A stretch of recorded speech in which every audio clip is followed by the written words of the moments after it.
नमस्कार, मैं हूं तुषार और आप देख रहे हैं खबर 100। आइए रुख करते हैं आज की खबरों की ओर, पर उससे पहले एक नजर आज की हेडलाइंस पर।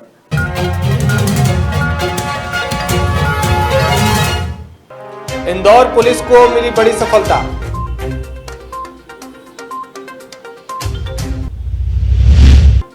अर्नब गोस्वामी की गिरफ्तारी पर यूनाइटेड प्रेस क्लब ने जताया विरोध। दहेज प्रताड़ना में 3 लोगों के खिलाफ मामला दर्ज, 20 लाख के दहेज की थी मांग। प्रतिबंधित सिगरेट का स्मगलर गिरफ्तार, ब्लैक ब्रांड के सिगरेट बरामद।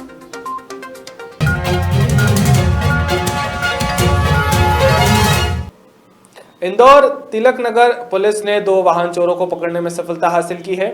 आरोपियों की निशानदेही पर अब तक 10 दो पहिया वाहन बरामद किए गए हैं। दरअसल तिलक नगर पुलिस को मुखबिर से सूचना मिली थी कि क्षेत्र के ही आईडीए मल्टी के पास 2 संदिग्ध युवक खड़े हैं जिनके पास चोरी की मोटरसाइकिल भी है। सूचना की तस्दीक करने के बाद पुलिस ने घेराबंदी कर इन्हें पकड़ा, जिनमें पुलिस ने दोनों आरोपियों को गिरफ्तार किया। वहीं जांच में मोटरसाइकिल भी चोरी की निकली। इन आरोपियों की निशानदेही पर 10 से अधिक मोटरसाइकिल पुलिस ने बरामद की है। आरोपी अपना शौक पूरा करने के लिए 2 पहिया वाहनों को चुराते थे। फिलहाल पकड़े गए आरोपियों से पूछताछ की जा रही है, जिनसे और भी मामले के खुलासे होने की संभावनाएं हैं। पिछले कुछ दिनों में वाहन चोरी की जो वारदातें हैं वो बढ़ रही थी और उससे क्राइम का लिंक होना भी पाया गया। तो आईजी महोदय और डीआईजी महोदय के द्वारा पॉइंट्स चलाए गए कि इन पे सख्त कार्रवाई हो, इसलिए सारे थानों की टीम्स को अलर्ट किया गया कि जितनी भी वाहन चोरियाँ हो रही हैं उस पर सख्ती से काम किया जाए और लोगों को पकड़ा जाए। तो इसलिए हमारा मुखबिर तंत्र अलर्ट हुआ और उसके बाद हमको सूचनाएँ प्राप्त हुई कि आइडिया मल्टी के पास में कुछ लोग हैं जो गाड़ी बेचने के लिए बातचीत कर रहे हैं। हमने अपनी टीम वहाँ पर भेजी और उनको पूछताछ के लिए थाने लेकर आए। पूछताछ के दौरान पता चला कि वो लोग ये काम करते हैं और उन्होंने बताया कि उनके कब्जे में कितनी कितनी गाड़ियाँ हैं। इस प्रोसेस में हमने करीबन 10 गाड़ियों को बरामद किया है, जिसमें 2 Pulsar, 2 Apache, 2 passion, 3 Pulsar, 2 Activa और 1 होंडा शाइन प्राप्त हुई है, जो कि राऊ, एमआईजी, अन्नपूर्णा, संयोगितागंज, पलासिया और तिलक नगर क्षेत्र में एफआईआर दर्ज हुई थी। 2 गाड़ियों को ट्रेस करना अभी बाकी रह गया है। इसमें जो 3 आरोपी हमने पकड़े हैं वो तीनों के नाम इस प्रकार हैं: समीर पिता साजिद कुरैशी, अरसलान पिता वली मोहम्मद और फैजान पिता नवाब खान। ये 3 आरोपियों का क्राइम रिकॉर्ड देखा गया तो इनमें ये पाया गया कि ये लोग पहले भी 379 अपराध कर चुके हैं और ये प्रोफेशनल तरीके से काम करने लग गए हैं। अब इनमें इस काम को करने में जो हमारी टीम का हाथ था उसमें मुख्य तौर पे मार्गदर्शन सीएसपी साहब द्वारा दिया गया, जो कि उसके बाद खुफिया टीम हमारी थी, मनोज हेड साहब थे और हमारी खुफिया टीम ने बहुत अच्छे से काम किया। सर, वाहन चोरी का क्या कारण है, किस लिए करते हैं सर? वाहन चोरी का कारण तो सिर्फ यही होता है कि इनको आसानी से कुछ पैसे मिल जाते हैं, तो कोई भी गाड़ी चुराते हैं इसको बेचने के लिए इनको ग्राहक आराम से मिल जाते हैं, क्योंकि कोई कागज़ का उसमें नहीं होता है, तो 5-10 हज़ार में चोरी के वाहन बिक जाते हैं। और कई बार ये देखा गया है कि जो अपराध पाए गए हैं उसमें चोरी के वाहन का इस्तेमाल हो रहा है, तो जो अपराध करने वाले जो एलिमेंट्स हैं वो लोग भी प्रेफर ये करते हैं कि गाड़ियाँ ऐसी हो जिससे वो ट्रेस ना किया जा सके। मुंबई में Republic Bharat news TV channel के प्रमोटर और प्रख्यात पत्रकार अर्नब गोस्वामी को जिस प्रकार मुंबई पुलिस ने उनके निवास से गिरफ्तार कर असंवैधानिक व्यवहार किया है, यूनाइटेड प्रेस क्लब ऑर्गेनाइजेशन उनका विरोध कर रही है। यूनाइटेड प्रेस क्लब का कहना है कि ऐसा लगता है कि प्रेस की आज़ादी समाप्त की जा रही है। प्रतिशोध की दृष्टि से अर्नब गोस्वामी के विरुद्ध जो मामले निकाले जा रहे हैं, प्रेस की आवाज़ को दबाने का प्रयास किया जा रहा है, उसका यूनाइटेड प्रेस क्लब ऑर्गेनाइजेशन विरोध कर रही है। साथ ही उन्होंने माननीय राष्ट्रपति महोदय से निवेदन करते हुए महाराष्ट्र सरकार को बर्खास्त कर दोषी पुलिसकर्मियों पर कार्यवाही करने की मांग की है। अभी कल जो एक घटना आर भारत चैनल के प्रमुख अर्नब गोस्वामी के साथ हुई है, उस घटना को देखते हुए ऐसा लग रहा है कि पूरे देश में कहीं न कहीं अधिकारियों की और कुछ सरकारों की मनमानी चल रही है, जो प्रेस पर और प्रेस की जुबान पर ताला लगाना चाहते हैं, लेकिन ये कभी होगा नहीं। 1975 से आपातकाल से अभी तक कई बार ऐसी परिस्थितियां उत्पन्न हुई है कि प्रेस पर ताला और प्रेस के हाथ बांधने का जो कुप्रयास किया गया वो सफल नहीं हुआ है। कल भी महाराष्ट्र सरकार ने जिस तरह से गोस्वामी जी पर अत्याचार मनमानी करके उन पर जो कार्रवाई की गई है वो उचित नहीं है। ये जरूर है कि कानून से कोई भी ऊपर नहीं है, न तो मीडिया है न कोई जनप्रतिनिधि है, लेकिन बदले की भावना से काम करना जो कार्य अभी महाराष्ट्र की सरकार के इशारे पर हुआ है वो पूरे देश ने देखा है।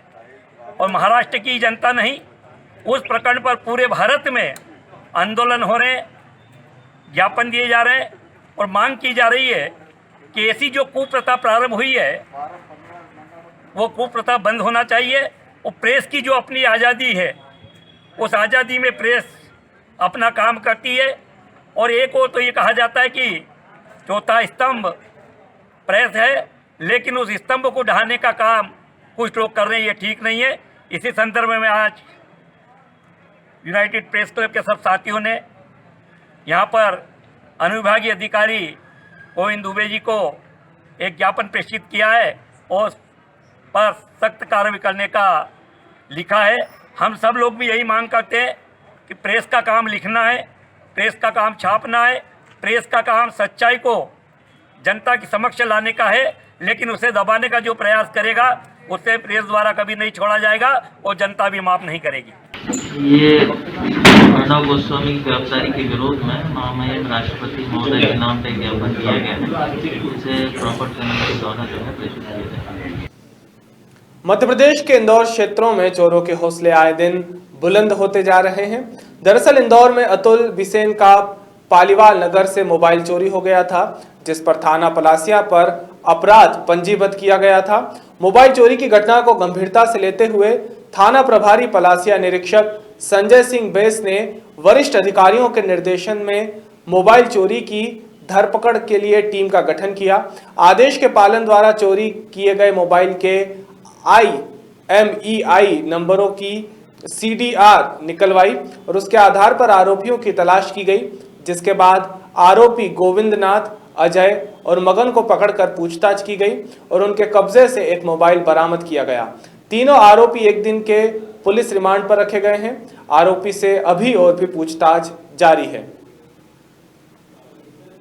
इनके पास से मोबाइल और सिम और घटना प्रयुक्त मोटरसाइकिल को बरामद किया गया है। 17/5/2000 को इनके द्वारा ट्रांसिट मोबाइल को ले जाया गया। सर, आरोपी कहाँ के रहने वाले थे और रिकॉर्ड सामने आए सर, कितने मोबाइल बरामद हुए?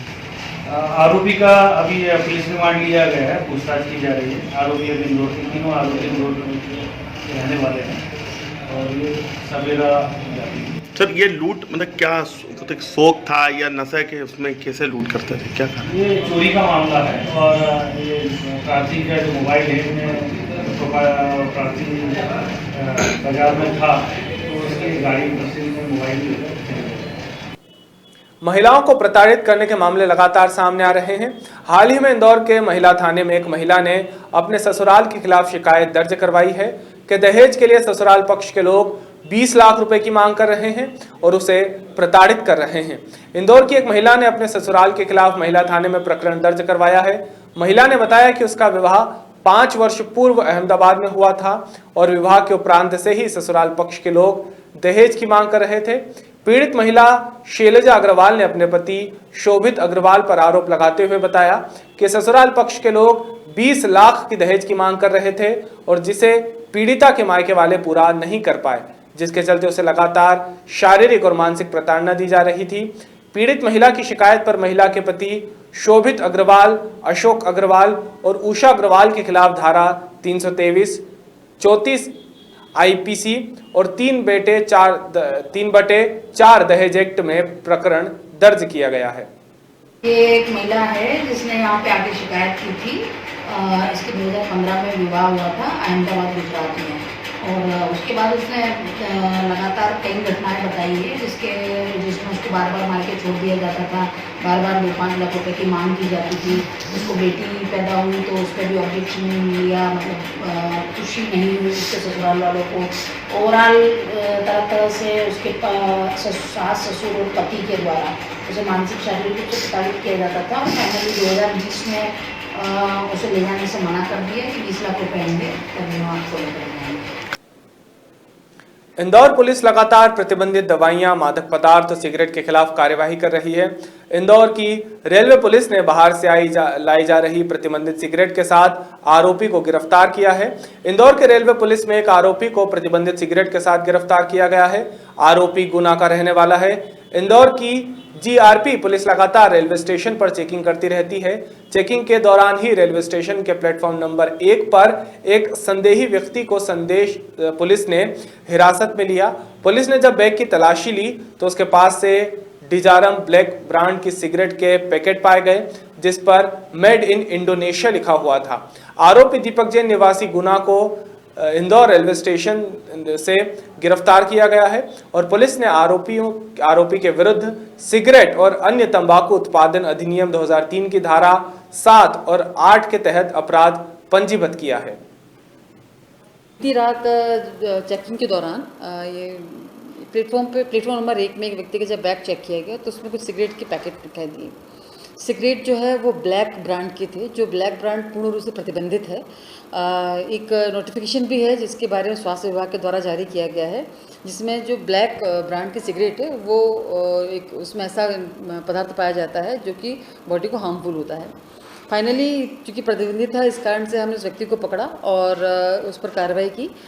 तम्बाकू अधिनियम के तहत धारा 5 और 6 हमने उस पर अपराध पंजीबद्ध किया है और उस व्यक्ति से लगभग हम लोगों ने 16 पैकेट गिरफ्तार किए। आरोपी रहने वाला गुना जिले का है और यहाँ से खरीद करके वो लेके जा रहा था। अभी के लिए केवल इतना ही। बाकी ताज़ा खबरों के लिए जुड़े रहिए खबर 100 के साथ। जनता की बुलंद आवाज़।